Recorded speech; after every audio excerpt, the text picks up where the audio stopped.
Ladies and gentlemen, welcome back to the Indie Zone, where we are continuing to evaluate documents from the case styled as State of Idaho versus Brian C. Kohberger. In our last episode, we noted that there was a filing that appeared to have a document missing from it.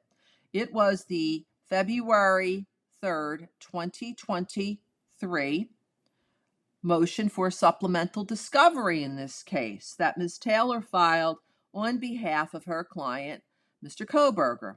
Exhibit A, which was described in that supplemental filing, was relied on, it was discussed, but there was no Exhibit A.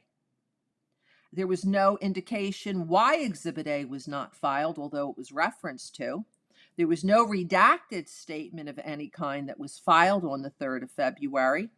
It was quite perplexing why it would be that such a document that important was not included on the docket. Well, we find out 5 days later that the parties, that would be the plaintiff, which is Mr. Thompson on behalf of the state of Idaho, and the defense, Ms. Taylor on behalf of Brian Kohberger, had some discussions that Exhibit A should be filed under seal. But the issue here is that the filing already happened 5 days earlier, and there was no authority from the court that Exhibit A should not be included on the court docket. But in any event, on the 8th of February, we learn through a filing that date that both sides are asking the court for permission, and they have stipulated that Exhibit A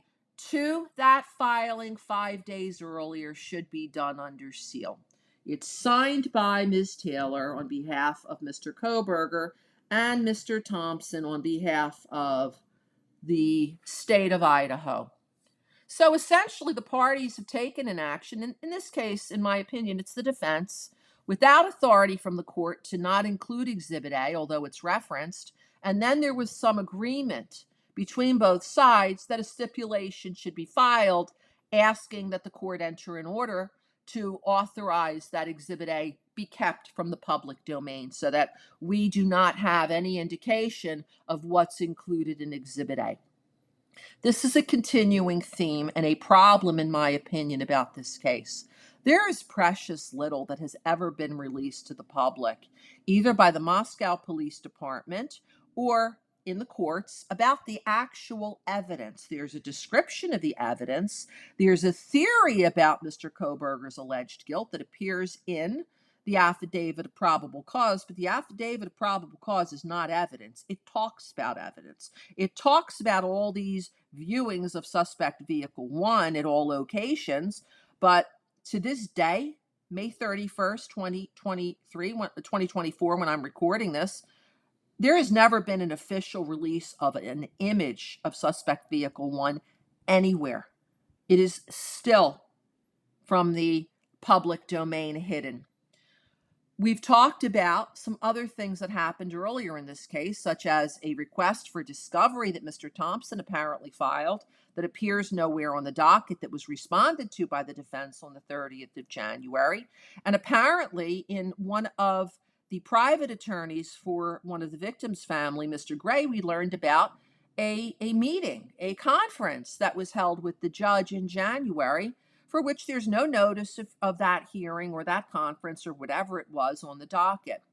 So in my opinion, the secrecy in this case continues to be an issue. The public does have a right to know what government is doing, and our Constitution is based on the fact that criminal proceedings should be done in the public domain, not in private. Certainly, both sides, Mr. Kohberger particularly, has a right to an impartial jury, and there's a concern about what prejudice he might suffer if the evidence were released. But little to no evidence has ever been released in this case. What guarantee do we have, in my opinion, that he is the sole and the correct defendant? This is Kathy. You've been listening to my opinions in this case based on documents I've seen. Thank you for joining us today. Please join us again.